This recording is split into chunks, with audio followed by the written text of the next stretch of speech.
Hi, Ma. How are you? Well, today is about the 14th of October, and if you can listen real loud, you can hear it raining outside. This is the second tape that I'm sending you. I hope you got the first one okay. I sent it day before yesterday, recorded it the night before last, so you should be getting it. Since my last tape, it's still been raining real hard here.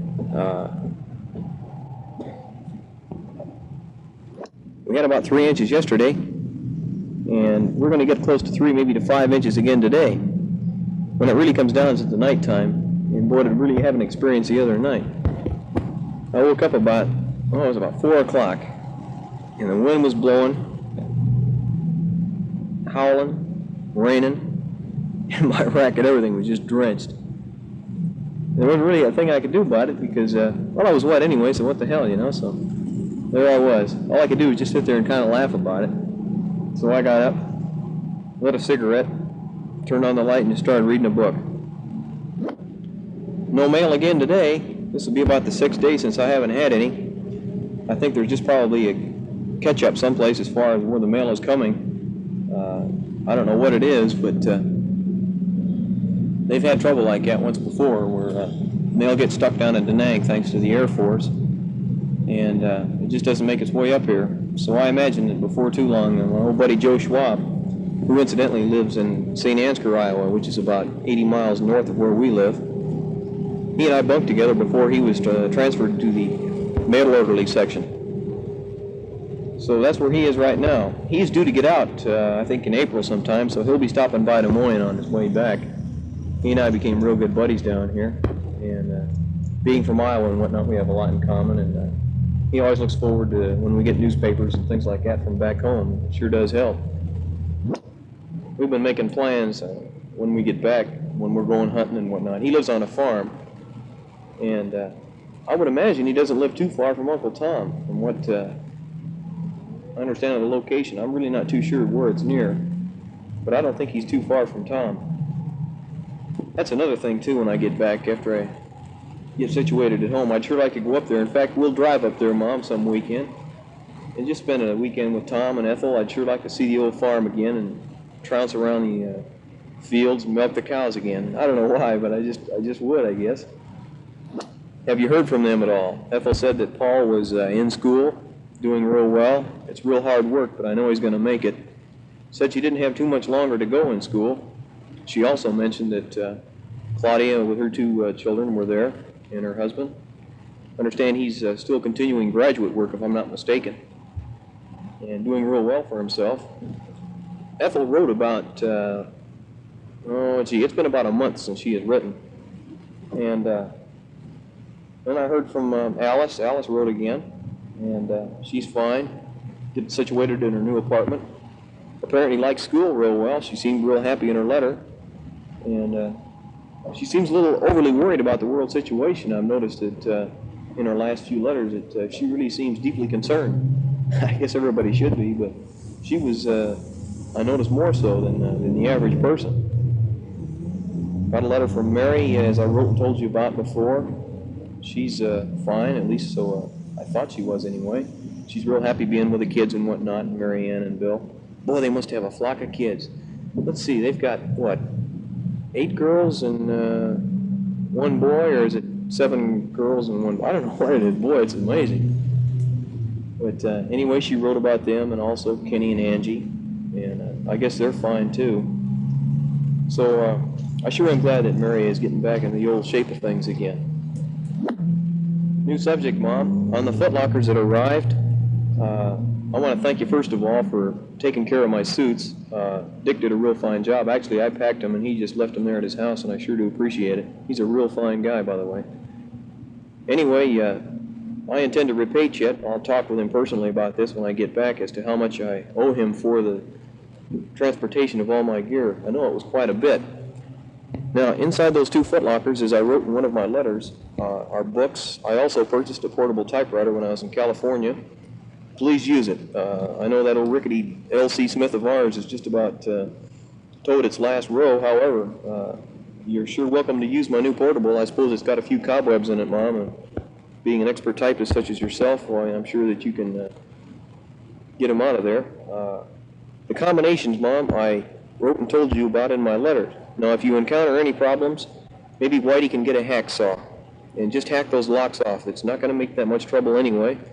And if you would, please, I'd sure appreciate it, because there might be bugs and things in there that have spread around. I don't have any real valuable clothes in there as such.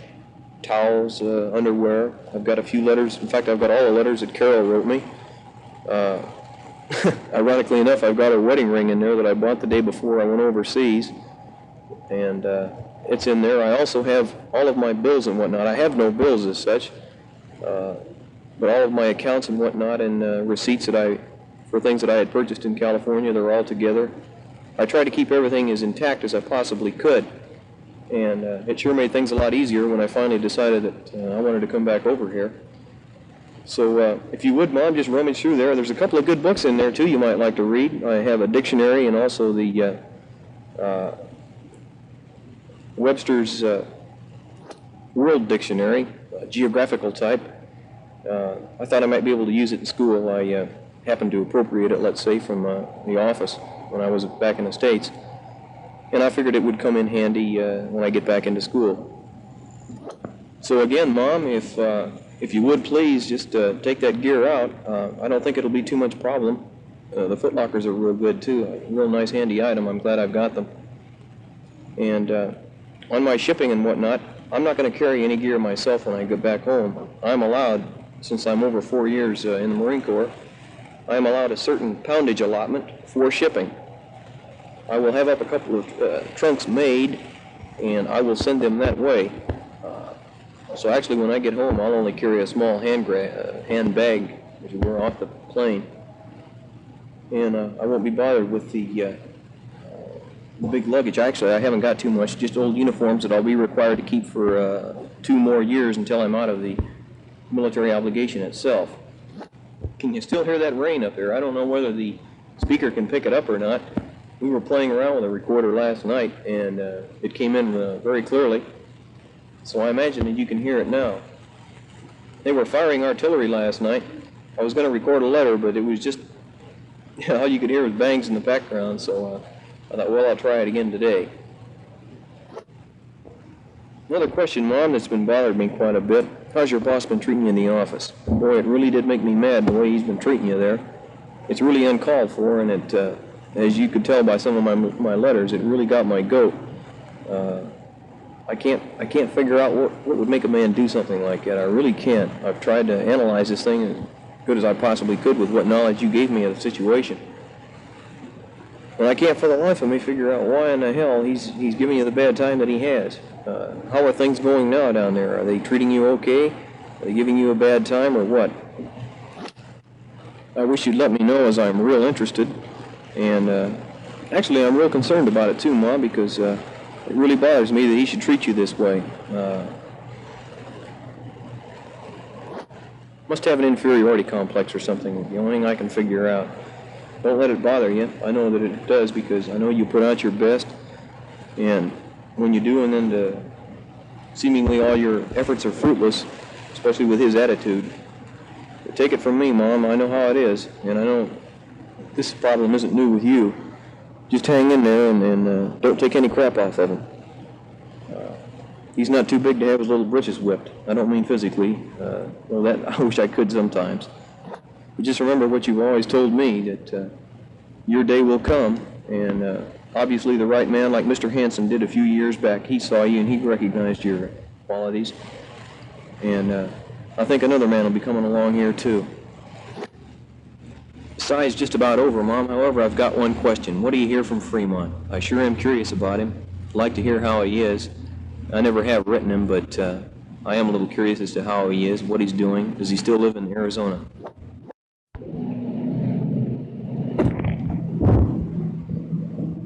Hi, this is Side 2. Hope you haven't had any problem of figuring out which side is which. I think the last tape I sent you, I don't even know if I'm on this one, but it says Side 1 and Side 2, but every time when I unravel the tape, I'm never too careful as to what side is which. I always usually mention on the tape whether it's Side 1 or Side 2. How are you feeling, Ma? especially now since I haven't heard from you in so long. I'm wondering how you are. Hope nothing is wrong with you or anything like that. Of course, you wouldn't say if you did. That's just a hell of it all. Your letters are always in good spirits, and that's one thing I marvel about you. You never complain about a thing, and everything seems to be going okay, even though I know that you have days that are just as miserable as anybody can expect. Tell me something. How's the weather back there? You wrote and told me once that they had snow flurries back here, and you don't know how excited I got. I guess snow really fascinates me. I didn't get too much of it. In fact, I didn't get any the last time we were there, except Christmas Day. And I'm really looking forward to it this year. I imagine I'll get my fair share of it by the time I get back, though. Mom, what did you find out about Notre Dame?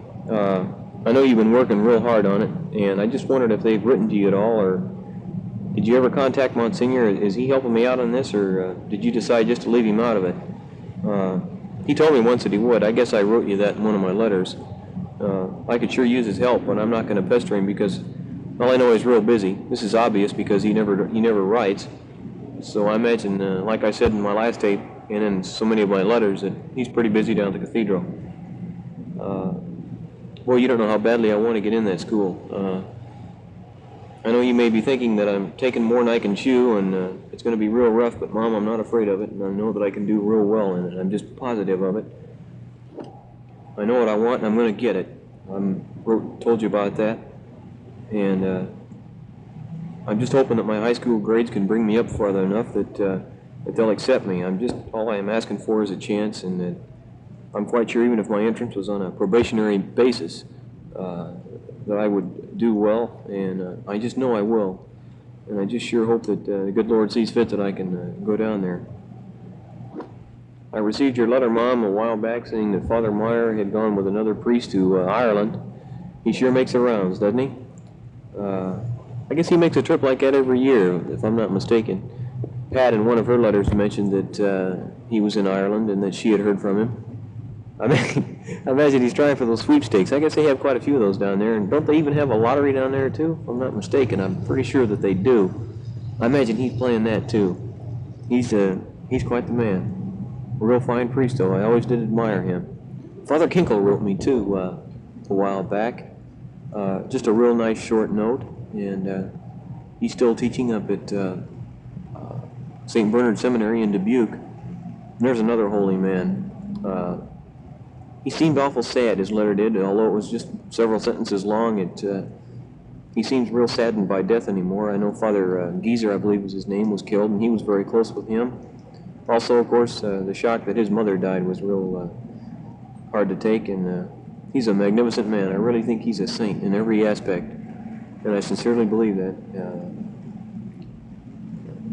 We'll hear a lot of him in his life in the church. I just know we will. I'm quite sure that he'll even make Monsignor someday, too. Hey, how's the bowling? You and I are going to have to go bowling when we get back, and I think I'm the one that's going to have to take a handicap. It's been so darn long since I bowled. Doug Johnson, a buddy of mine, had a bowling alley at Board Pendleton when we were there, and he'd sneak me in every night every once in a while, and we'd go bowling. We'd have to set up our own pins, but we had a lot of fun at it. That's been the last since I've been bowling. They had an alley on Okinawa. I was almost tempted to go one night, but I decided not to. So my bowling is pretty off. What I anticipate when I get back is to go on golf real strong. That's a game I really love. I just wonder what kind of shape my clubs are in. Imagine they're pretty rusty by now, though. And how's that old stereo? Boy, I often think of that and all the records that I've got.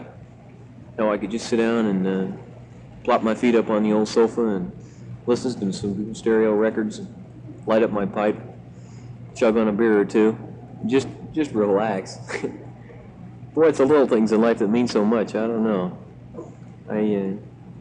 I always thought about it, sure, but down here especially so. I guess it's those little things, like I've said so many times, that mean so much down here. And a lot of the small luxuries that you take so often for granted back home are really considered a luxury down here. My camera is working real fine. As things would go, wasn't working at all when I went down to Sydney, Australia. Gee, that was a great trip, by the way, too. I wish I'd have had my camera down there, but it just wasn't working right. I got a smaller camera. It's a 16 millimeter. However, it will take slides, and I'm having all of my pictures mounted, with the exception of just a few snapshots, some of which I sent you. Anyway, so by the time we get back, I'll have quite a few pictures of another country that you and I can visit. We'll sit down and break out the old projector and the screen, and we'll visit Vietnam. You know, you wouldn't believe it. There's a war going on down here, and the scenery down here is so beautiful. And of course, there's always an exotic Oriental look to any country over here in the southeast, and it's especially so here in Vietnam. As you'll notice by some of the slides that I have taken, gee, the color and the contrast, and how green things are, and just so many different things. Cloud formations down here are really prevalent due to the monsoon season and whatnot, and when the sun breaks through at night, boy, you really take some breathtaking pictures. So it looks like I'll have to invest in a few more trays and whatnot. I'll load up the old slide projector once again. I imagine by the time I get back, Mom, I'll have close to 200 slides of Vietnam. And then I'll take a few on Okinawa again and whatnot. I want to take a few pictures of Ken when I get back there and see him. Get a few off-the-wall shots that I was unable to get before. I've got this smaller camera. You'll notice that my other camera's in my footlocker, but I've got a smaller camera, a 16 millimeter. Works basically on the same principle as my bigger one. However, I didn't want to bring it down here. We were on the move so much, and what you need is a small compact camera that'll do the job and also be automatic. I think I found the picture in this little Ansco that I've got, and it only gave me a problem once, and that, of course, was I went on my R&R trip to Australia. However, things are working fine real now, and I anticipate to get a few good rolls of color slides. Next time you see Butch, Mom, will you tell her that I'm going to tape them a letter and send it over to them? I know Bill, he used to have a small tape recorder. I'm quite sure that a tape would be able to record on his machine if he still has it. So I'm going to take a chance and tape them off a letter too. I think it's fun for me just to sit here and play with this little machine. All night we sit around the tent if ever we're not on duty or have to go out on a patrol or something like that. We just sit around here and have the darndest time with this thing. I wish we had tapes where we could get some good music, but unfortunately Saigon, being so far as it is, comes in somewhat garbled.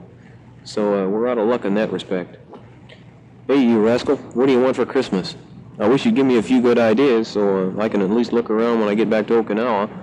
And my subsequent arrival upon the States, I want to at least look around for something good. Is there something that you need? I don't want to overload the apartment. Gee whiz, I've done enough of that with my gear. But if there's something, Mom, that you'd like, one question. Material. I can pick up some real good blocks of material for you. Just let me know, Mom, how much material it would take for you or to have Helen make a dress. What would it be? 3, maybe 4 yards. Also enough material for a dress, purse, etc. Also the kind of material that you'd like, color, and so on. Will you do that for me, please? Doggone, we're running short of time again. I sure do miss you, Ma, and I can't wait till I get back home. I'm the greatest guy in the world to have a mother like you, and I sure do appreciate everything that you've done for me, Mom. Just remember one thing, Mom. I love you very much, and I hope that I'm a son that you can be proud of. One thing I look forward to. This is side 2 of the tape. July, Vietnam, October the 27th, 1965, about 7:45 in the evening. Well, anyway, Mom, as I was saying, on the phrases, just forget about the whole thing. I don't want you begging for favors, and if it's going to be too much for them to send this, then I really don't want to get you involved in anything like that. I know you're real close to Loretta and all this and all that, so you go right ahead, but I'll tell you, don't let Don Frakes make mincemeat out of you. I'll be damned if he'll do it to me. And I mean this very sincerely. He's a good man and all that, but he likes to step on people's toes, and he'll never step on mine. I feel that I've got a lot more than Mike or Bob ever had, and he never can look down upon me. If anything, he'll look up to me one of these days. But that's beside the point. I don't like to get into petty differences like that. So if we hear from Mike, fine, Mom, but if not, well, we'll just chalk it up to trial and error, and I can always remember in the back of my head that relatives are always best to be left alone except on Christmas time, and only then to send them a Christmas card. New subject here. Dick Comer's got my Samsonite luggage, and I asked Pat and Joe, by the way, I'm going to send them an electric can opener. What they've got is a Christmas package deal that you can order through San Diego, and they will wrap and gift wrap different things. So I'm going to send Pat and Joe an electric can opener. Pat was asking me if I wouldn't look one up for the PX when I was down, and I did, and she wanted to know the price of them. So I can get them a little bit cheaper over here. And this was last summer when she asked me this when I stopped by her. Not last summer, but she was last fall, actually, when I was there. So I imagine she'd like to have an electric can opener. Maybe I can get it for her, and it's a little something that I can do in return for what they've done for me as far as getting my gear and whatnot. I know you gave them $25 and you feel that should suffice, but that Samsonite luggage, I did pay quite a bit of money for it, and I don't want Comer losing it or banging it up any, and I'd rather have Pat and Joe do it, because Joe's not the type to look down on something like that, and I know that he'd be glad to do it for me. So anyway, I'll have that matter taken care of. How's the weather back home? Oh, by the way, I read in the newspaper today where Notre Dame won their football game. That should put them about maybe third or fourth in the standings. I follow them real religiously, and I've been noticing Iowa's been getting beaten quite a bit, so I always do watch Notre Dame anyway. They're always my favorites, naturally. So I sure am glad that they're high up there in the rankings. I'd like to see them get number one. However, Nebraska is a real tough team this year. We don't get the scores until maybe about a week, maybe a week and a half later after the game has been played, but it's always good to rummage through football scores and see how the teams are doing. I receive your newspapers, Mom, and I sure do appreciate them. You don't know how much I do. It's always good to rummage through the old hometown newspaper, even though it is rather biased on some things, and see how everything is going, and see just who all from Des Moines is in Vietnam. I guess Gordon Gammick does have quite a few different men that they have in his column there that are in Vietnam. No, I didn't receive the article that I had done up on Colonel Utter. I never did receive a copy of it from anybody. I thought maybe you might send it to me, but I guess something happened along the line where you didn't. Anyway, it's no big thing. I just wanted to see how it came out and how it read. I didn't do it for publicity's sake, naturally, but I know you might find that hard to believe, but I really got so mad inside, Mom, that to think that man was subject to so much criticism. And I just had to do something, and I felt like sitting down and writing somebody about it, and I did. So anyway, by the way, Colonel Utter is down at Queen Anne. I haven't seen him. I have seen him once since I was here. He's about 200 miles from where we're at, and so I don't get to see him too much anymore. I probably won't even before I get out, so I sure would like to see him again before I do leave, but it's so hard being down here. You know, you'd be surprised how many different friends and old friends that you meet down here, even guys that you think you got out of the Marine Corps, but some of them shipped over, and some of them decided to come on down to Vietnam, and so forth and so on. It's real like a big home week. You're always running into somebody that you once knew maybe 3, 4 years ago. I even ran into a couple of guys that I went through boot camp with, and men that I hadn't seen since the day we graduated from boot camp in San Diego. Gee whiz, that was in September, about September the 29th, I believe, of 61. You know, it seems like a long ways off, but it wasn't. My tour in the Marine Corps really has flown by. I've benefited greatly by it. I do have a few bitter memories of it, but I have some real good ones too. I've learned so much in how to cope with people, different problems, and you certainly do learn a lot about how to handle different people, different situations, and how to react. And if you let it, it can be a real fine experience and a very gratifying one. So actually, I hold no regrets, and I'm glad that I came here to Vietnam. Uh, I know you were a little broken up about it, Mom, but I really had to do it, and I'm glad that I did. And I'm also glad that I'm coming home. I don't want you to worry one bit. I'll be home on January the 4th, come hell or high water, believe me. I don't, as you so call, I won't pull any more tricks. No more signatures except on my discharge papers. And believe me, that can't come any too soon. I'm real happy to get out of here. And I'm really looking forward more so, Mom, to seeing you and being at home again. And I'm really looking forward to it. The next time you see Father Bacon, will you please thank him and also Father Nugent for all the help that they gave me in fixing up my application papers and whatnot. Did they get down to Notre Dame okay? And also, I'm a little curious, as I asked you in one of my letters, were there any comments at all? Did they feel that I might have a chance of being accepted, or did they make any comments at all on that? If I know Father Bacon, he's seldom at a loss for words, and I imagine he had a few things to say on the subject. I imagine maybe even Father Nugent did. I just hope that they realize that I know how important an education is, and I'm going to go whole hog on this. Believe me, I am. And you may be dubious about this, I'm not sure, but I'm not going to talk any more about it. I'm just going to, well, I'll just show you my reports when I get down into school. I hope it's at Notre Dame, but even if it is, it's not the only school in the world that I can go to. Mom, you've asked me about an automobile, and I sure would appreciate it. But Mom, they cost so doggone much.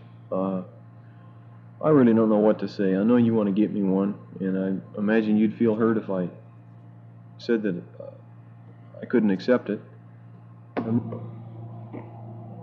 I'll tell you what, why don't you and I talk about it when I get home?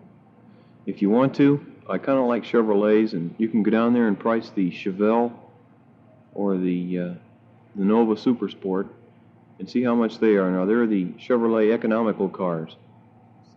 Aside from that, let's just drop it until we get home, and I'm quite sure that you'll decide on a second-hand car.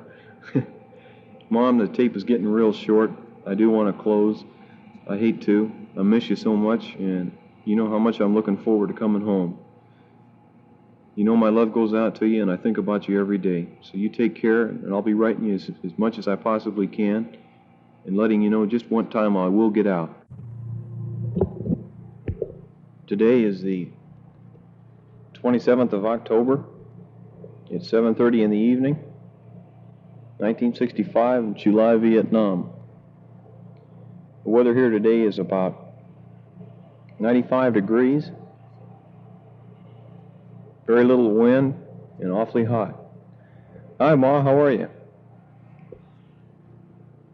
I tried to allow a little room on this tape so that you could wind it on your recorder and enable you to hear at least everything on the letter that I've got to say.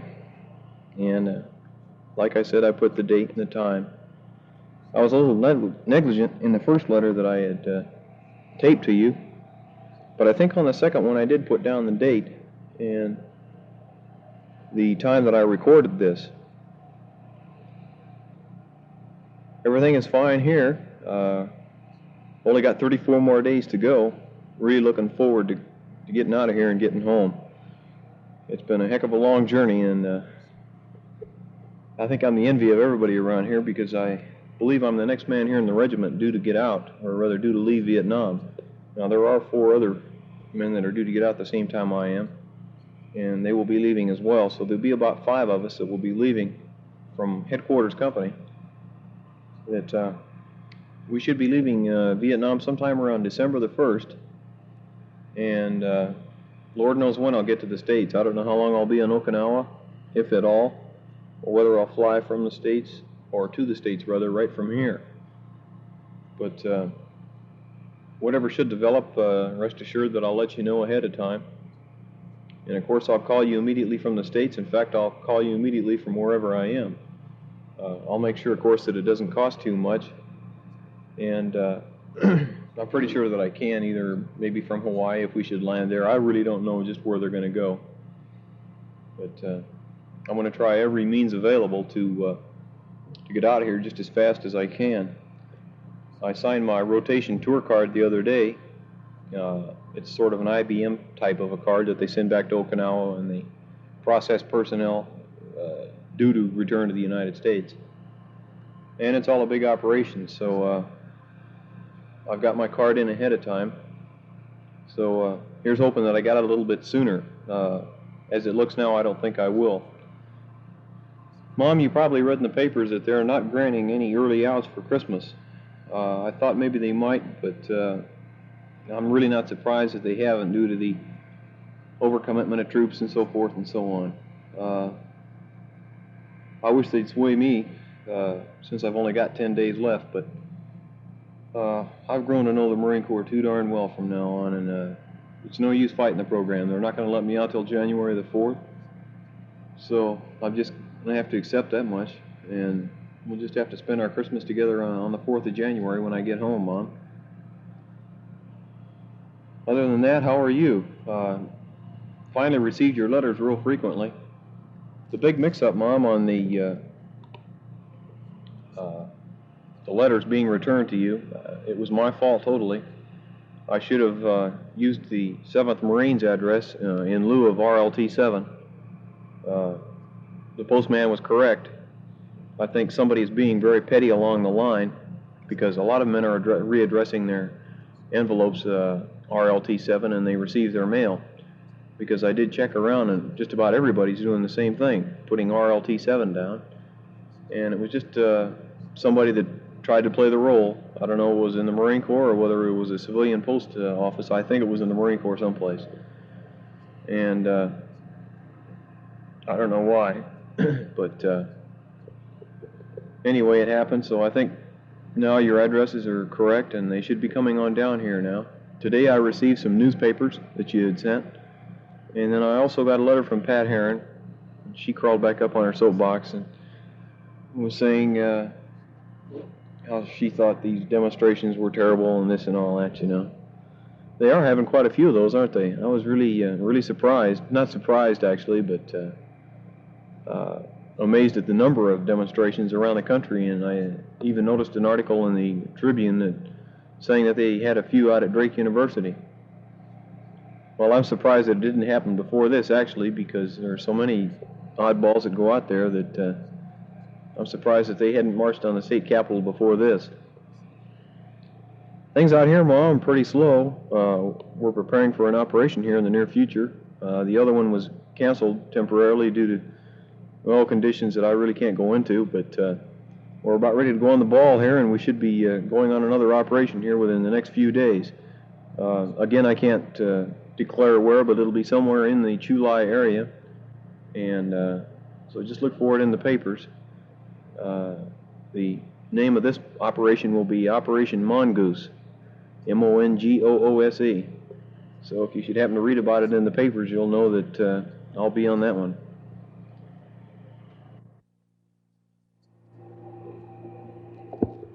Mom, we've hashed this subject out before on numerous occasions. I can't really see any point in going into it any further. It's on the money. My clothes and the ring down at Frakes'. As I told you in one of my letters, I have written to Mike. I wrote to him about a month ago, asking him to send my clothes. This I told you before. And then I also told you just recently about the fact that he had borrowed my $200. I think it was around $200 is what he said. I'm really not sure just how much Carol and I had saved up together. I know she had some money and then I did. And we both had it in a joint account, which of course was nullified after she got married. So from what Mike told me, he had a stopper put on the account because it was in Tucson savings. he took the money. I guess he drew it out, or I don't know whether he drew it out or whether Carol drew it out and she gave it to him, or what the mix-up was. But anyway, he said he was borrowing that money and that he would repay me when I returned to the States. Well, at the time when I got the letter, I really didn't think too much about it because that was the only time that he wrote, and that was in August, maybe about a week and a half after I had arrived here. And he told me that Carol had gotten married and so forth and so on, and that was about it. And he just mentioned the money. Well, Mike does strange things anyway, so I just kind of laughed it off, and I figured, well, as long as I get my money back when I get back to the States, all fine and dandy. Well, then comes this reluctance to send my clothes back. I don't know, he hasn't even acknowledged my letter at all or anything like that. And no one has written to me from there, and so I'm really in the dark. Ma, I kind of take your attitude towards this. To hell with them all. There's such a thing as pestering them to death. Personally, I'm bitter towards all of them just for the fact that nobody has even cared to write or anything like that.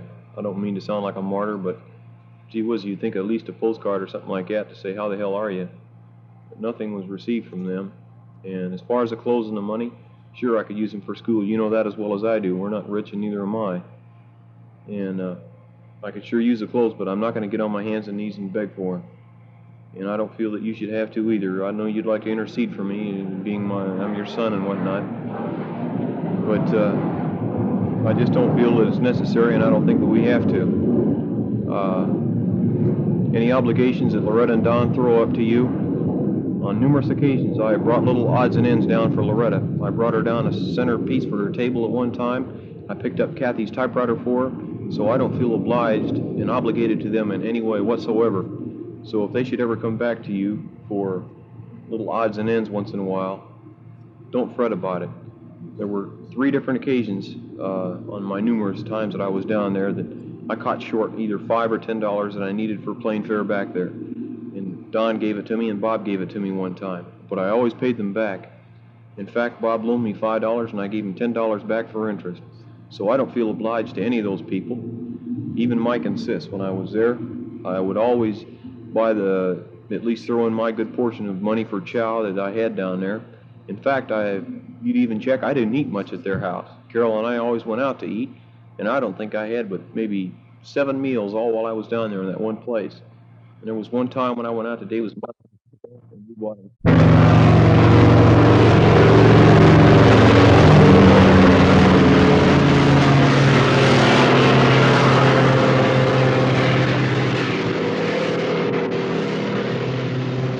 You can probably hear that helicopter in the background. They fly around here quite a bit. It seems to be the best available transportation around here in Vietnam, as you've probably read. Yeah, it sure beats the hell out of walking. They use them quite a bit. Vehicles get bogged down here so badly because of the sand that we're in. Well, we had a sandstorm the other night that wouldn't quit. In fact, last night, gee whiz, I forgot to tell you about this. Our tent blew down. Hey, did your tent? No, but I mean your other tent. Oh, well, your S2 tent down there did. Yeah, it's hanging up on one stake. Yeah. That's not going to blow down. Well, anyway. Hey. Meanwhile, back at the ranch, I was telling you about our tent last night. We got a mixture of rain and wind last night, and I think the wind, it got up to around 60 miles an hour. And we live in these pram tents. They'll fit 5 men, at least accommodate them with all of their gear. And we sleep in these things. And first of all, the side pegs blew up, and then a couple of the ropes snapped, and there we were. A couple of guys were inside, and I crawled out in my skivvy shirt and drawers. And we were trying to get a sledgehammer and try to put them back in, but the whole thing was pretty well useless. But however, we did get the thing up again. And today, after I get through taping his letter, I'm going to have to go back down and see if I can't salvage what's left of our tent and our gear. Everything here is just sopping wet, including the clothes I'm on right now. However, we wear these jungle utilities, and you can get them sopping wet. And when in just a matter of minutes, they'll dry up again as long as you've got enough wind. They're real great, and actually you need them down here. It went for a while. We don't even wear underwear. It got so hot, and so many guys were getting rashes and whatnot that we don't even wear them. And when we do, why, it's just when the weather cools down a little bit. So aside from that, haven't had too much action around here. It seems like we're fighting the element just about as badly, if not more so, than we are the Viet Cong. Mom, did you receive that radio that I sent? I sent it insured airmail. It's a beautiful radio, and again, I just couldn't resist getting it, and I wanted to send it home right away. Will you please let me know what kind of a condition it arrived in? I received all of your letters and all your the newspapers that you've sent. Butch, Bill, I receive your letters all of the time. I always look forward to that 1 week special, I always call it. You tell me all the news and happenings and whatnot that goes on. And I sure look forward to them, and I really got a big bang out of this tape, and you don't know how much I really enjoyed it. Your first side of the tape, I thought, oh no, it's going to sound like a bunch of mice. And for about, I'd say about 7 minutes worth of taping, that's what it did sound like. And then it quieted down, and then it got back down to normal speed. So actually, I think probably, as you once mentioned, that your batteries were run down, and thus it sort of made the speed fluctuate a little bit. However, on the second side, it came out real clear, and so, Mom, I guess our tape recorder's working real good. I should have instructions in there, in that box. Of course, you know me. Once I learn how to operate a thing, I figure, well, everybody else does too, so I probably just threw the instructions away on it. However, Bill, the advice you gave is good, and we'll keep the instructions from here on out. Hello, Nick. Oh, son of a bitch. Hey, I'm taping a letter home. What'd they do out there? It started to rain as soon as I walked out of the tent. Did they call off? Scott, it's raining again. I was scrambling for it. Took off. Actually, I was on my way to the head. They called off the deal then, huh? You know what? So far, from what I can understand, is a provisional company might stay here. Hey, wait a second. I want to talk to Nick. I'll be right back. I hope you'll excuse Nick's little outburst of off-color language there.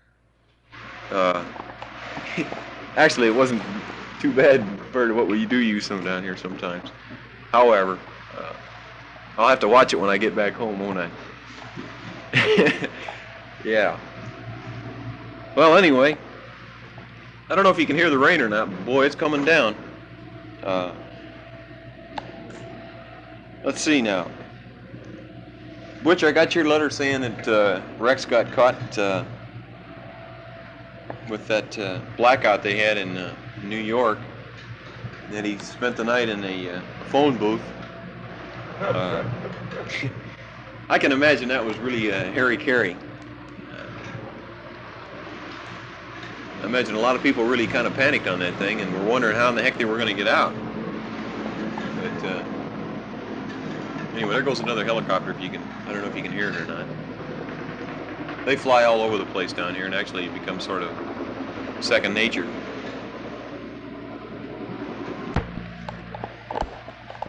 You know, the other day we were talking about what we were going to eat first when we got back to the States. And actually it got to be quite a drawn-out conversation. I ordered steak and mushrooms, and also a chilled bowl of strawberries. Some of them half frozen, some of them not. You know what I mean? And oh yeah, brownies. This is all in one meal. A plate of brownies and some ginger cookies, and to drink, a nice cold glass of milk. And let's see, what else did I order? Oh, Lobster Newburgh. there you go, lobster. No. Oh yeah, and Mom, some of your Wop salad, you know the kind. Lettuce and tomatoes, radishes, pepper, and vinegar. Boy, I'll tell you, nobody can make wop salad like you can. Anyway, this is what we're going to have. And then, after I get it from the table, I'll go in and sit down by the TV, you know. And then a little bit later, I'll have chilled, of course. Everything has to be chilled. You know those sandwiches like you always used to make, cold roast beef sandwiches, you know? Then you'd put lettuce in them, and then throw a bunch of Fritos on top of them, or potato chips, with another cold glass of milk. And then I think I'd have a nice bowl of ice cream with butterscotch topping on it. Well, anyway, I'm dreaming on here, and I'm not getting too much accomplished as far as a letter goes. Actually, all you have to do is just reach in your refrigerator and get it, but at least a guy can think once in a while. We do this quite a bit, figuring all what we're going to have the very first meal when we get back. And I can't imagine myself doing anything but stuffing myself. Can you hear it come down now? It's really coming down in droves. Actually, I almost have to talk above the rain here. Going down, going for cats. Right. Siamese cats. Siamese.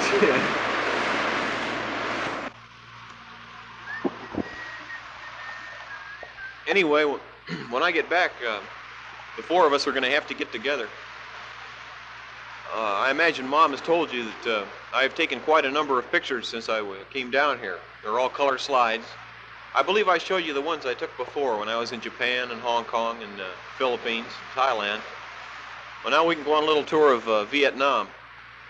I've taken close to 250 color slides. Some of them are pictures of villagers and whatnot, and of the CP area that we live in. And a lot of them are of combat shots too, guys out on patrols and stuff like that. Anyway, it's a pretty good mixture of everything that could happen down here. Next week I'm going out with a civil affairs team. Now these civil affairs people, they go out to these villages and they pass out soap and candy, vitamins. They go out with a regular medical officer, and they give these people instructions on how to use soap and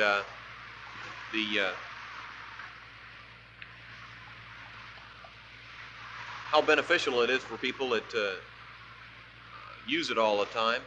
And also they have to tell these people that it isn't proper to, whenever they have to go to the restroom or something like that, just to do it any old place they feel like, if there are certain places to do this, because of course it'll breed disease and whatnot. Actually, it seems like a long, drawn-out process, which it is. Some of these people are ready to accept this, others are not, and they pass out as much soap as they possibly can. And of course, you might know that these people have a vitamin deficiency, and all these supplies that they receive from these civil affairs personnel are received from the states, and they immediately go out to these people in villages and whatnot that they go to. Actually, they serve a great purpose, and it's a real good thing. We've got about 4 guys here in the tent that have taken shelter, so let me introduce them to you and let them say something to you. Here's Vance Moss. He's the one that got sick. Good afternoon. Good afternoon. Doug Nicolary from California, Frisco way. Yes, you heard me a little while ago, man. He's the one with that outburst of profanity there. Ed Bounds, he's from New Orleans, Louisiana. Evening, man. And John Cena, he's from Sacramento, California. He works in the 3 shop also. What's wrong with the Marine Corps anyway? They're always canceling this division battalion problem. Right. Now this man, he's a real gung-ho individual. He's got a lot of time left to do down here, and so he's sort of a dedicated individual, not like the rest of us. Down, boys. Steve Stowe. Mom, I got all the sizes that you sent on that on your dresses and stuff, and also the gloves, 6.5. Butch, yours is 7. I hate to say this, you know, but I don't know a sheath from a pleat, and I wish you'd send pictures of what you want. I'm not too up on these fashions. I never was. And actually, a picture tells 1,000 words, and if you can just sort of send a few magazine shots or newspaper clippings, anything I can go on, I can get them made. However, I think the most feasible thing for me to do if I do get back to Okinawa. Now, I hope to heck I do for at least 3 or 4 days before I finally go to the States. You can rest assured that I'll pick up as much as I possibly can as far as material goes. Butch, will you please write and let me know some sort of material that you like? I know it would probably be blue, and if you don't write, that's probably what I'll get you, some sort of a blue, and then you can have a dress made. I'll use the same guideline for Mom as I would for you, because what I intend to do is just send material and then let you form the own style that you want, because I think I just muff the whole works up, and styles change so much anyway, especially women's styles. That's something I don't really want to delve into. So this is what I'm going to do, and let's just hope I get back to Okinawa in time where I can do a little shopping and get this stuff mailed home to you. So please send pictures, both of you now, and let me know. Just give me an idea what you want. Bill, I haven't forgotten you. I know you're still in the background, or at least I hope you are. If there's anything you want over here, I'll sure try and get it for you. Again, I don't know how long I'll be on Okinawa.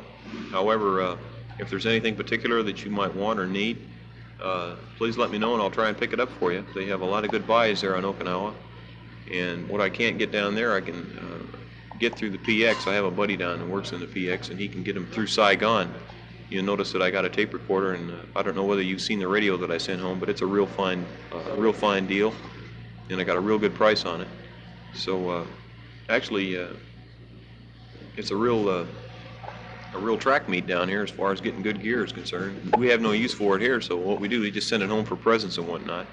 They have a real fine system out here where you can purchase gear and then mail it home. And I have no problem as far as mailing goes. A buddy of mine, Joe Schwab, I've mentioned him before. He works down there in the post office, so I get it out right away. Well, doggone it, looks like I'm going to have to close. Tape is getting real short. Mom, take care. I love you very much. Of course, I miss you. But the time is getting real short, and it's even less than a month. Hi, everybody. Today is November the 21st. It's in the morning, and it's about 9 o'clock. Now, I'm presuming that, Mom, that you're there. Butch and Bill are there, too.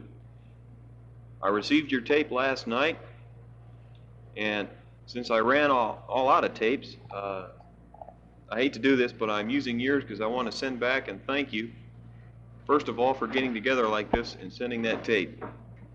You have no idea how great it felt just to sit down and hear your voice.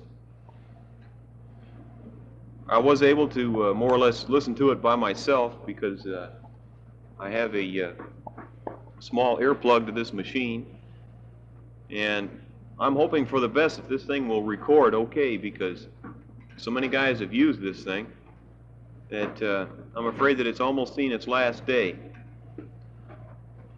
Now, I don't know, again, whether you can hear. It seems like every time that I record, it's raining or blowing or doing some damn thing. Anyway, you can probably hear the flaps of the tent going back and forth. It's been raining here quite steadily now for the past 3 days. And this weather is only synonymous to what we have had previously. And it'll go maybe a week or two without rain, and then kaboom, there it comes. So I imagine that we'll have, continue to have anyway, more rain, and I don't know. It rained last night for about maybe 4 or 5 hours. We got close to 4 or 5 inches too. It rains very hard when it does. Anyway, here I am, and gosh, I can't get over that tape. I really enjoyed it, and you don't know how good it was just to imagine you sitting right there in your living room, and then Mom at home, just talking. I can just picture the three of you, all trying to say something, and you all want to say it at once, and then seemingly everyone becomes a stalemate all at the same time, and you can't figure out what to say. But anyway, it was so good to hear you. Yeah, I know you asked a few questions, so I'm going to try and fill you in as much as I possibly can on all the questions that you did ask. First of all, I feel great. Right now I'm getting what you would call a short-timer's attitude. I haven't as yet heard when I'm going to get out of here. It might be the 1st of December, or it might be the 15th. I know one thing, that I will be back in the States prior to Christmas. And if that's the case, they probably won't discharge me from California until the 4th of January. But I'm not going to miss Christmas at home. I don't care if I have to hitchhike back there. Mom, you mentioned that you'd like to come out to California and meet me. I'm afraid that I just say, come on, let's go back home, because that's where I want to spend Christmas. And by hook or crook, I'm pretty resourceful when I have to be, which is usually all the time. I'll get back there somehow, because I swear to God, I'm going to spend Christmas in Des Moines.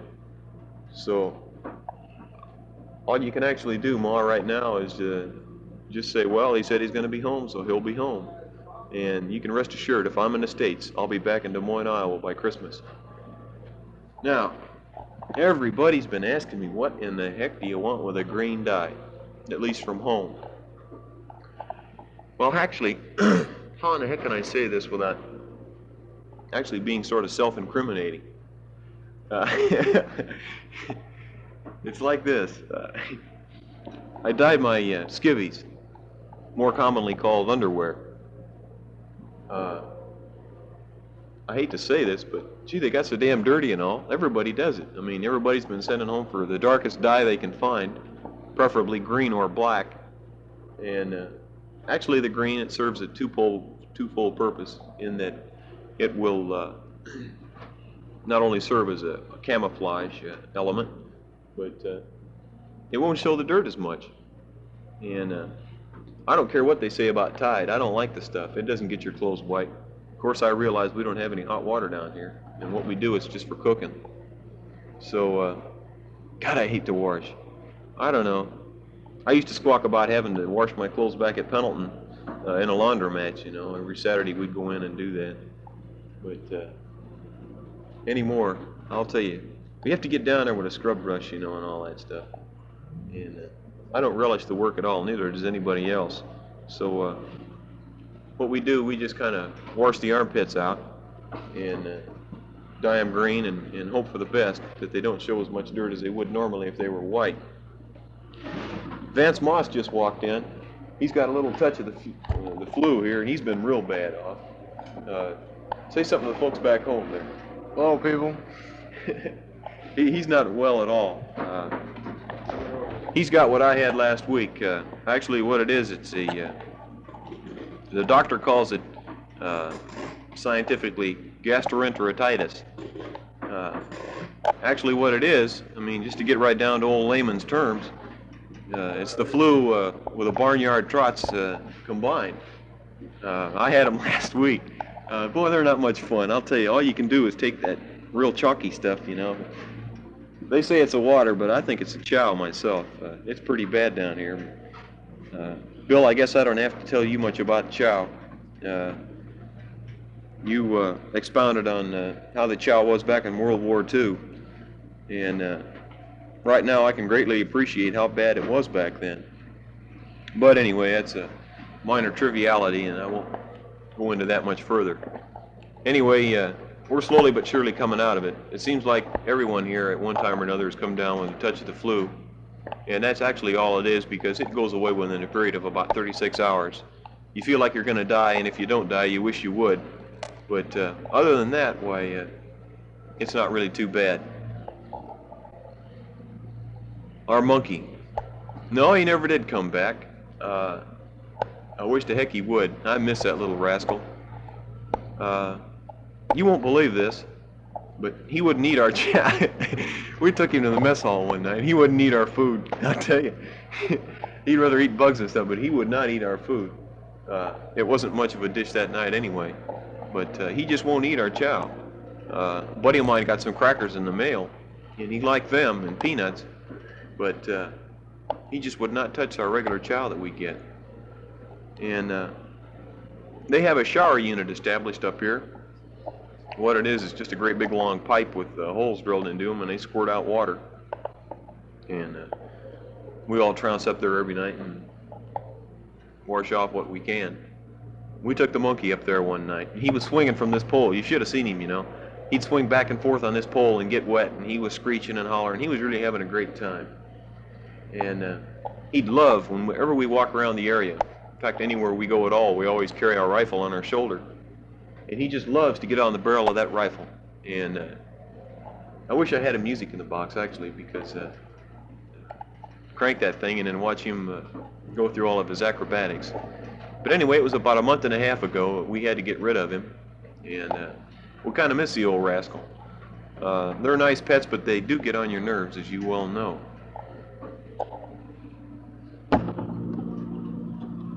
I'm glad you told me how all of the Palmersheims are, and glad that they're in good health.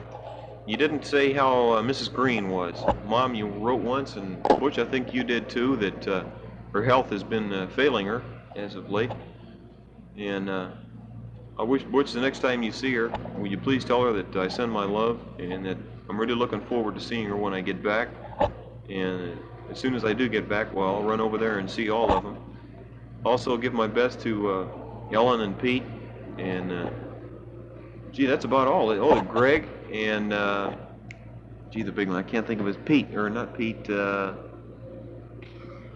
gee, don't tell him I couldn't forget or remember his name either. The big one, he's 6'2", Jiminy, I couldn't believe that. He must be, what, about 13 or 14, maybe 15. I hope he follows up with basketball. It looks like he ought to be pretty good. Sure hope he does anyway. Sharon, Evans, give her my best. Also Billy. How is that little rascal anyway? I'll tell you, I sure hope he followed up baseball. He sure was quite a little athlete. And I always wish I had more time to play ball with him, but I just never seemingly did.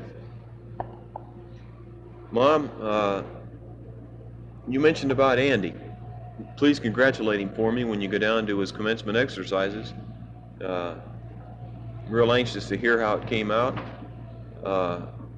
Also give him my best of luck that when he goes into the service. I don't know whether I'll see him before then. I hope I do, but if I don't, why, wish him the best of luck for me. If he's going down here, he might need it. Anything else? Here comes Moss back in. He made another emergency trip. Yeah. It's still raining out here. Real dark and dreary day. Those attacks that we were supposed to have on July, they never came. Actually, all things are pretty quiet around here. They've called out a provisional battalion, and they're always expecting some darn thing or another. But it's seemingly pure speculation anymore. And sort of a rule of the thumb to keep everybody ready, which is a good idea. The only reason that most of us caught the flu when we did was we went out on our last operation, which I wrote you about, Black Ferret, and we left July about maybe 5 miles from actually where the enclave is, and it rained all while we were out there, and we'd go on watching the operations tent, and then we'd crap out outside, and it rained all night one night. I crawled under sort of it was a great big vine, and then there was a palm tree sticking out from it, and I crawled under it, but it didn't provide too much protection, and when I woke up the next morning, I was sopping wet, and my trusty rifle was all rusty and everything. Real hard to keep your weapons clean down here. The only time I woke up that night was a couple of Viet Cong tried to infiltrate our lines, and they opened up with machine gun fire. I shot straight up in my rack, and first thing, we always sleep with our rifles in our laps anyway when we're out in the field. And I woke up and I just found myself with my trigger right on the finger there. It's really kind of, I don't know. After a while, it just becomes second nature to you, so you don't really bother about it. Artillery fire, we hear it just about every night. Of course, we're right near the airstrip, and there's always a squadron of jets or two that come in every once in a while. So actually, when you get down to it, things get pretty noisy around here. Let's see, what else can we talk about? No, I'm the one that's wondering what the heck to say. Today, as I said before, is the 21st. It's about 9:15 in the morning, and this is when I received your tape. So I wanted to get a quick reply out, and I hope that you two can get together, or the three of you rather, can get together and sit down and hear what I have to say. I cut my mustache off. You asked about that. I kind of liked it, but I don't know. It tickled my nose so darn much. I know it's a heck of a reason why I don't want to cut the darn thing off, but I don't know. It just got to bug me every once in a while, so I cut the thing off, and I don't know whether I'll grow another one back or not. It'll probably be a while. Actually, it doesn't take too long. After you grow one and get it out quite a ways, why you can shave it off, and if you want to grow another one, it'll come right back up again. You could do up on there? Did you get enough fuel? Carney just walked in. You want that provisional battalion? Yeah, but it's canceled. Is it? I knew they'd cancel that damn Get some thing. more kerosene? Guys here, we're cooking Moss is, he's cooking some camp. You think you're gonna have enough fuel in there for another? I guess his folks sent it home to him, from home rather. It sure beats us how they got down here. This tape here is getting kind of thin on this one side, so I guess I can ramble on it a little bit more before I have to flip it over. Gee, I can't really think of much to say around here except the weather is just miserable, and I want some snow back. Hey, is it snowing back there? It's the only thing I'm really concerned about is what the weather's like back there. I sure would like to come home and have it snow, which I wrote and told you about what I'd like to do in Union Park when I get back there. I know it sounds crazy, but I can't wait till I romp around in the snow once again, and I'll probably be arrested for acting like a child, but what the heck. Here we are on side 2. While I'm on the other side, I mentioned that by mistake of a school cut. It's not a school cut. I was thinking more or less of a Christmas cut. What I was thinking of actually was last June when I had that school cut going, and I just happened to come out by mistake. Mom, when you see Butch and Bill, will you thank them for all that they've done? I'll tell you, it's really great. Butch, every week, she sits down and writes at least a 2, maybe a 3-page letter. And then Bill, he too also at least writes in a few lines here and there. And it sure is good to hear from him. And they let me in on all the scoop around the old neighborhood about the Palmer Shines and the Evanses, and also of Christine back at, she's in Endicott College is I believe what they said. And she had mentioned to me that Chris would like to write, so if you should see her, I'd tell her that I'd be more than happy to hear from her. And let's see, I imagine they're on vacation right now. I know they said they were going to go out to Las Vegas. They sure make the rounds, don't they? On the next thing on Chet Gaiman, I wish you'd thank him too, Mom, for seeing that my gear got back okay. I personally intend to thank him, and would you please send me his address? I think it's 3911 Kingman Boulevard, but I'm not mistaken. Anyway, I'd like to sit down and scratch out a few lines and thank him. Also on Pat and Joe, when I get to California, I'll definitely stop by and say hi to them and also thank them for all that they did as far as my gear goes. And then I'll drop by and see Dick Comer as well. Now, Dick has got my Samsonite luggage. I had 2 pieces of Samsonite, and he's got it. I imagine he went on his honeymoon with it, and I'm surprised that he didn't mention anything to you about it. But regardless of that, why, I'll check with it when I get back there, but he's the one that's got it, as I left it with him. Pat Hurl, as I wrote you before, has been writing, and she also sent a box of candy and also a little statue of Martin de Poors. I wrote and thanked her last week. I also wrote Alice and Aunt Mary. And please tell Aunt Alice not to feel bad that I hadn't written her and that I happened to write Tom and Ethel. I'm trying to write them all. They have been real good about writing. And I didn't mean to hurt anyone's feelings at all, and I know Alice does feel hurt, but I've tried to write as much as I possibly can. Everyone that I could think of I've written that has written me, and I sure hope there aren't any hard feelings, especially with Aunt Alice, because I sure would hate to hurt her feelings. And anyway, if you could get that straightened out for me, I sure would appreciate it. And also I'm on Senior Lions. I haven't heard from him. Well, the last I heard from him was, like I said, my letters was in August. But I imagine he's real busy down at the cathedral. And I wish you'd say hi to him next time you go down to Mass there. And those pictures that I sent, they were taken out in Anton Village. It's a little village out here about 5 miles from where our base camp is located. Incidentally, we're located right here on the beach where our base camp is. And in fact, our tent is maybe about 50 yards off the beach. Now, I'd say closer to 100 yards off the beach. And we're about 3 miles from a big airstrip that they're building here and also from the current airstrip.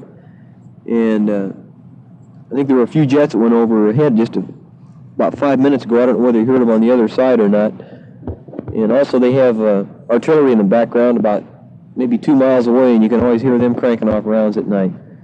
So actually it gets to become second nature when you're sleeping at night, hearing artillery going off and hearing jets going off, either go up north or in North Vietnam and bomb.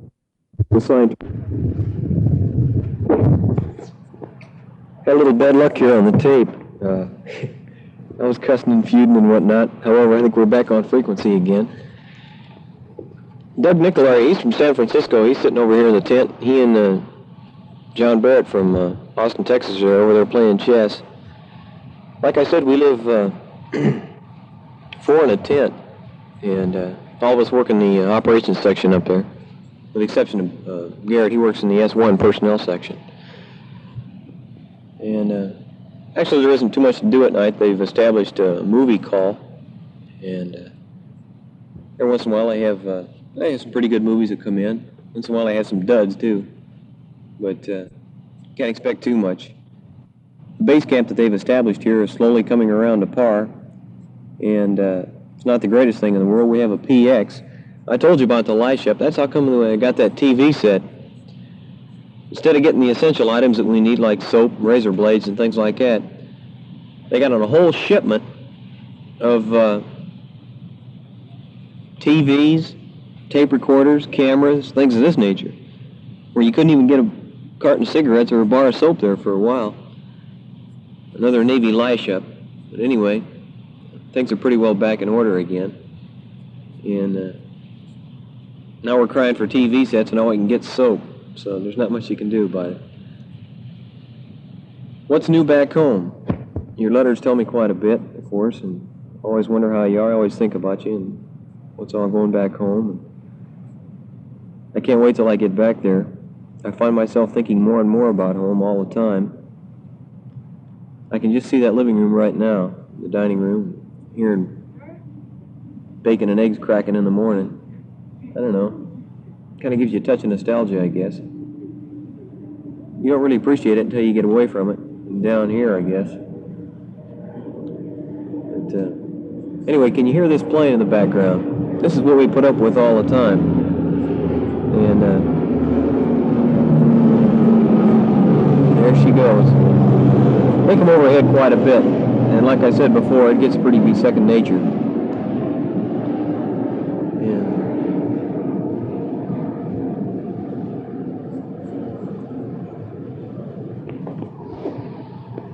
Have you been getting my letters frequently? I've tried to write as much as I possibly can, and mail gets out of here with a great deal of frequency. They get quite a bit of mail. And in fact, the other night they got in 9,000 pounds of mail from the Air Force down in Saigon. Saigon's about, I'd say, about 400 or 500 miles from here, south.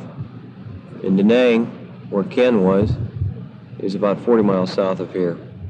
I haven't heard from him at all. I heard from him once, actually, about 2 months ago. I imagine he's still on Okinawa. He decided to make the Corps a career, I guess. He's shipped over for a couple of years, so I imagine he'll be sticking around for the rest of his life.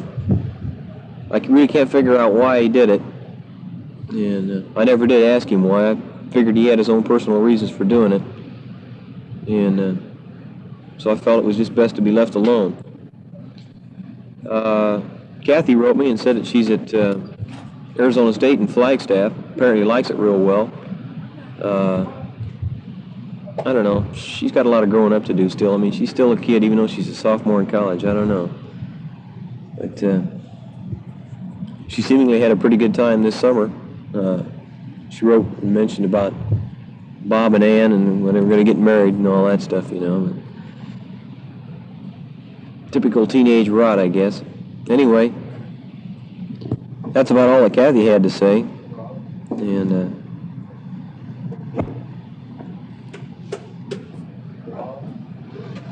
yeah, that's my cousin. She goes to Arizona State in Flagstaff.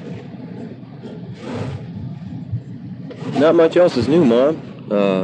I've got a whole handful of tapes here, and as soon as you write and let me know how this one turned out, why, I'll send as many as many home as I possibly can. Should be no problem down here. They only cost about 15 cents to send. I wish I could do this more often, and believe me, I will. If you can receive these on your end, okay, and you can use the tape recorder. I think of you an awful lot, and I miss you. And it won't be too much longer now. I've got about 50 days, as I figure, before I leave here. So I'm over the hill, so to speak. It shouldn't be too much more. I'll spend as least amount of time in California as I can. You can rest assured of that. So take care, Mom.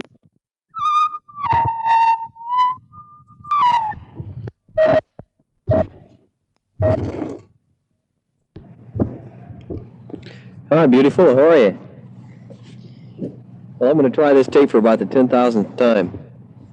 If you saw all the trouble that I went to, as far as getting the tape recorder, you'd be amazed.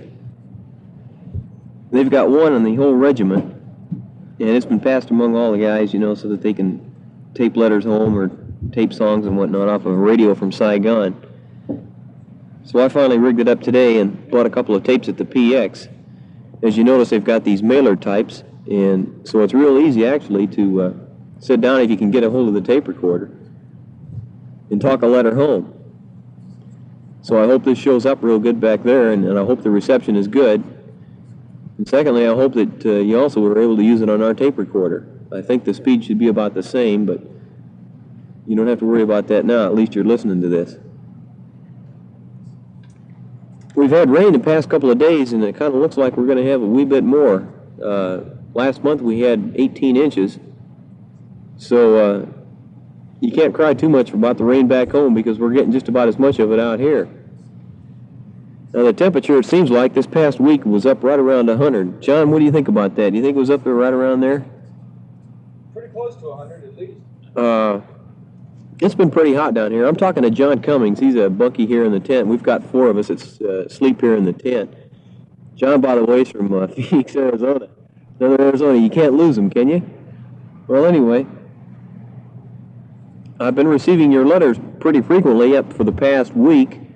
We haven't had any mail, or at least I haven't had any mail for about, I'd say about 3 or 4 days, but I imagine that it's just probably stuck someplace.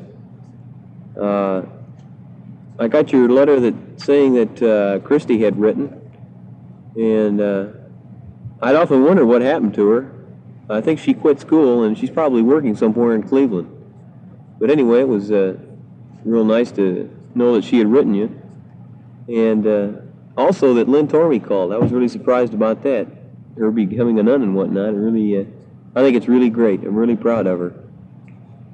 As for me, well, I feel real good. I'm still losing weight. I guess I'm down to about 149 pounds, but I don't think it's anything more serious than a little home cooking won't cure right now. We finally got cold beer in, believe it or not. It took almost 3 months to finally get it, but we're finally sipping on 2 cold beers a night. It's not much, but at least it kind of wets the old whistle. Things in the operations section, they're about like my letters, pretty hectic, a lot of paperwork and whatnot, and I don't know, it's kind of a switch, really. I don't really like it. Anyway, first of all, I'd like to thank you for all the packages that you've sent. They've really been great, and those fizzies, they really weren't cracked up to what I thought they would be. They have sort of a funny taste, but yet they sure beat water. And also those vitamin pills. Boy, I got more damn vitamin pills than you can imagine. I've got pink pills, red pills, and everything else. They haven't actually put any weight on me, but I think I'm able to at least stabilize my weight to a certain extent where I'm not losing any more, which is a godsend. The way I anticipate now, it should be about 50 days by the time I leave here and get back to the States. Now, this is just pure speculation on my part, and I'm really not sure whether this is true or not. Mom, I don't know about the school cut. Now, the information that I have so far is this. Since my discharge date is January the 4th, and I will get out on that date, irregardless of what happens, I will be out on that date. I will not be extended, so there's no possibility whatsoever that I'll be down here any longer than January the 4th. Now, what they're trying to do is rotate these men on a draft basis. In other words, one man will replace one man, because I think the unit transplacement system has pretty well been exhausted since the heavy commitment of troops down here, so I don't really want to get into that because actually it really isn't that interesting. The point being, I should be home, I hope, for Christmas, but I'm not counting on it, because we'll probably get me back to California and I'll probably have to stand duty in some guardhouse on Christmas and New Year's Eve. You know how the Marine Corps is. But irregardless of that, I'll be home throwing snowballs, I hope, right around January the 4th. I'll keep you as well informed as I possibly can on this, and I'll let you know from time to time as events occur, and who knows, we might get a break and we'll see each other at Christmas. I sure hope so. The food down here isn't really that, in fact, it's miserable. I don't know, John over here, he's kind of grinning. I'll tell you, like tonight we had beans. I swear, actually we got a real balanced diet. Every bean weighs the same. But really not much you can do about it, I guess. The Air Force and the Army get all the good chow, and the Marines, we still get beans.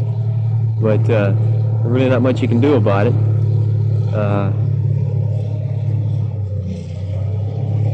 We didn't expect a paradise when we come down here, and we're not getting one either.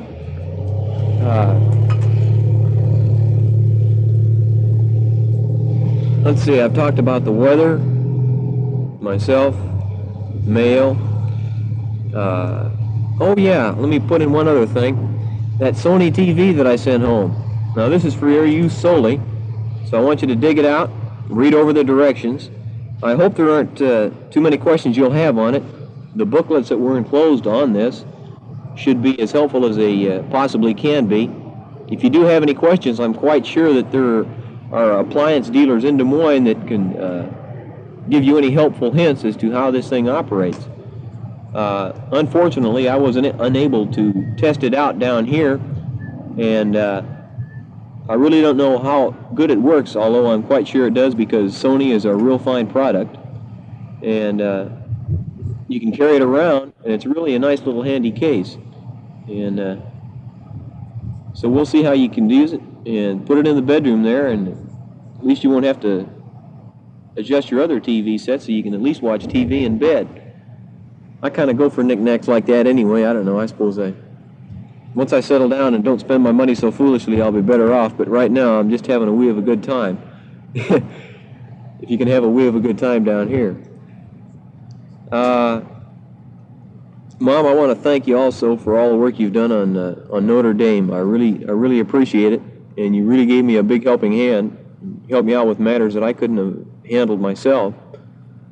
And if there's any other information that I could forward on to you, why, just let me know. I can't thank you enough again for all that you have done in that regard, and just for all the letters that you've written. Yours is about the only letters that I get down here anymore.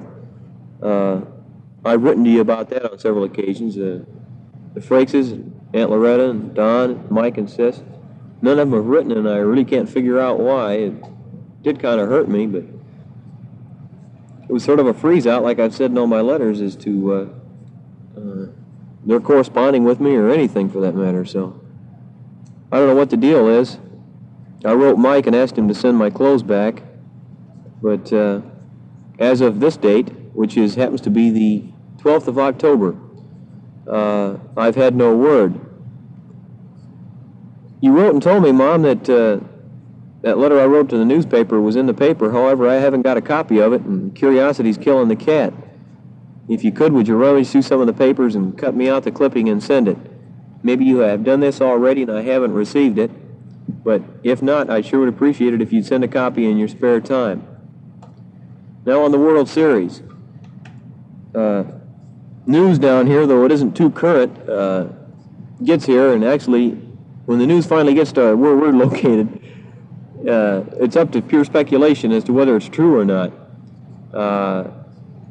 From what I've heard now, the Dodgers have tied the Twins at 2 games apiece. Now, I don't know. I heard the Twins won 2, and then the Dodgers, but I'm not sure. This tape is kind of running out on this side, so I'm going to sign off, and we'll flip on the other side.